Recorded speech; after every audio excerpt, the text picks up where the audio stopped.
साहब।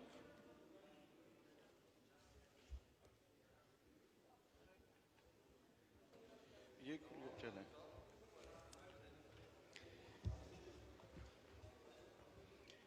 नहमदुहु व नसल्ली व नसल्लिमु अला रसूलिहिल करीम। फ़ाऊज़ु बिल्लाहि मिनश शैतानिर रजीम। बिस्मिल्लाहिर रहमानिर रहीम। कुल ला अस्अलुकुम अलैहि अजरन इल्लल मुवद्दता फिल कुर्बा। सदक़ल्लाहुल अज़ीम। अस्सलातु वस्सलामु अलैका या सय्यदी या रसूलल्लाह व अला आलिका व सहाबिका या हबीबल्लाह। बहुत शुक्रिया डिप्टी स्पीकर साहब, आपने मुझे बजट पे बोलने का मौका दिया। मैं बजट पे आने से पहले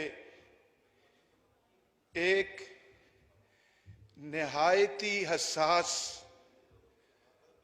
नहायती तशवीशनाक और लॉ ऑर्डर की सूरत हाल को खराब करने वाला एक इशू, मैं उस पे बात करना चाह रहा हूं कि पिछले दिनों एक आलमे दीन ने उलमा इकराम अंबिया अलैहिस्सलाम के वारिस हैं। हम उलमा इकराम का दिल से एहतराम करते हैं, लेकिन एक आसफ अशरफ जलाली नामी मौलवी ने खातून जन्नत सलामुल्लाह अलैहा पे तनकीद की, गलत अल्फाज बोले गए। मैं आपसे, हाउस से ये गुजारिश करता हूं, और जो मैंने अभी आयत पढ़ी इसका तर्जुमा ये है कि अल्लाह ताला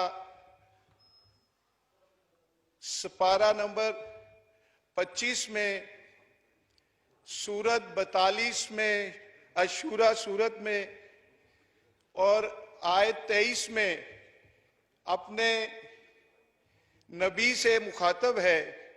कुल ला अस्अलुकुम, अल्लाह अपने नबी से, हजरत मोहम्मद सल्लल्लाहु अलैहि वसल्लम खातमुन नबीयीन से ये कहता है कि ए नबी, कह दीजिए कि मैं अपनी नबूवत का अजर कुछ नहीं मांगता सवाए मेरे कुर्बतदारों के साथ मोहब्बत के। तो जब ये बात इस मौलवी जलाली ने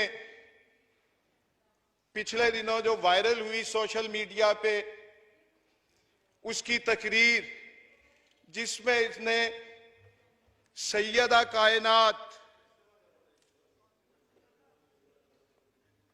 खातून जन्नत, जन्नती औरतों की सरदार हजरत बीबी फातिमा सलामुल्लाह अलैहा पे तनकीद की और गलत अल्फाज कहे, मैं वो दोबारा नहीं रिपीट करना चाहता। उससे तमाम उम्मतियों पे और खास तौर पे हम सादात पे बिजली बनकर गिरी।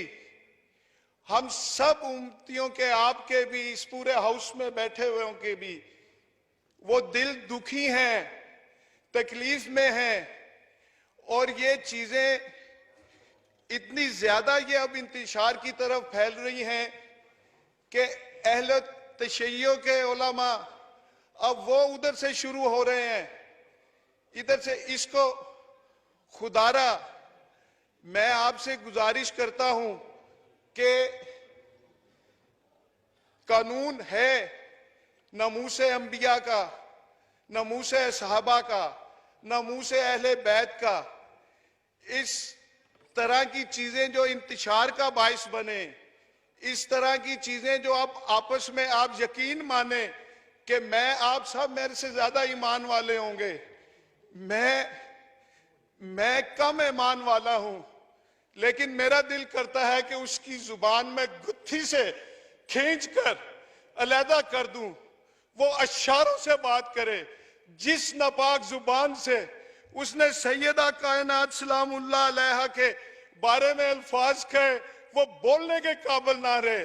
और आज मैं आपसे कहता हूं कि आप करें, अली मोहम्मद साहब करें, पीर नूरुल्लाह कादरी साहब ये एफर्ट करें कि उससे कहें कि वो अल्लाह से, रसूल से रुजू करे, तौबा तायब हो, खतून जन्नत सलामुल्लाह अलैहा से माफी मांगे। मेरे जैसा बंदा जिसने आज तक किसी को ओए नहीं कहा, थप्पड़ मारना, गाली देना तो दूर की बात है, जिस शख्स ने किसी को ओए नहीं, टच नहीं किया, मेरा दिल करता है, मैं कम ईमान वाला हूं लेकिन मैं जान कुर्बान कर सकता हूं कि वो मौलवी अगर अपनी ये तौबा नहीं करता तो मुझे कहीं मिल गया तो मैं तो कम से कम उसके मुंह पे जूती तो जरूर मारूंगा।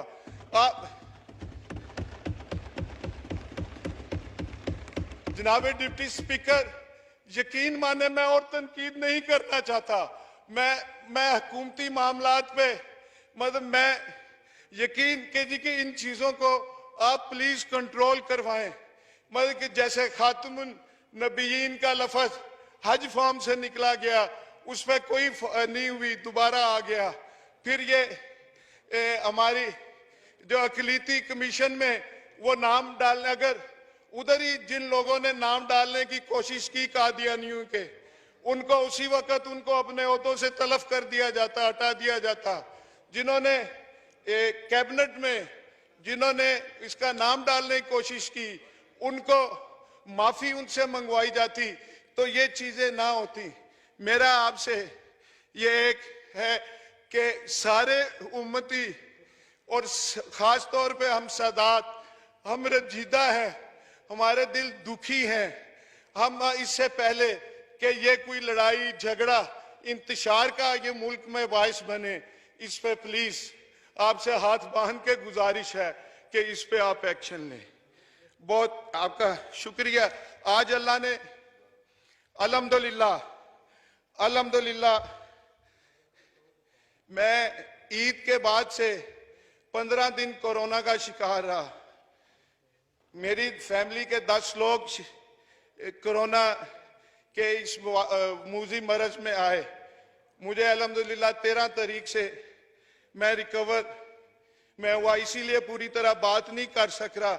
अल्लाह ने मुझे ये जिंदगी दी है तो मैं समझता हूं कि आज आपके सामने आप मुझे वक़्त दे रहे हैं कि जी कि मैं अहले बैत और ख़ास तौर पे सैयदा कायनात, खतून जन्नत, जन्नती औरतों की सरदार और दुनिया की बेहतरीन औरत सलामुल्लाह अलैहा की बिनते मोहम्मद, आका नामदार हजरत मोहम्मद सल्लल्लाहु अलैहि वसल्लम खातमुन नबिय्यीन की बेटी की नमूज से खातर मैं इधर, अल्लाह ने मुझे जिंदगी दी और मैं बोलने के लिए मैं हाजिर हुआ। मेरे लिए अल्लाह का मैं सबसे पहले शुक्र अदा करता हूं कि अल्लाह ने अपने प्यारों पंजतन पाक के सदके और मेरी वालदा के और घर वालों की दुआओं से और मेरे प्यारों की दुआओं से अल्लाह ने मुझे सेहत कामला अजला अता फरमाई।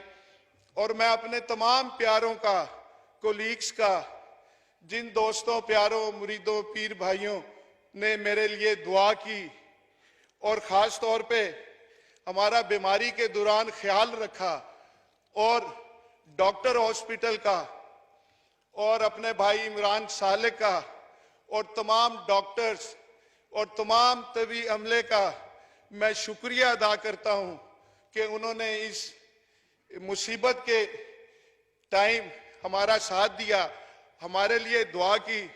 और मैं आज इस फ्लोर पे प्लीज मैं आता हूं जी कि उन तमाम डॉक्टर्स, पैरामेडिक्स, वो तमाम अमला, पुलिस, लोअर स्टाफ मेडिकल का जो फ्रंट लाइन पे कोरोना के खिलाफ जिहाद कर रहे हैं, मैं उन सब को सलाम अकीदत पेश करता हूं।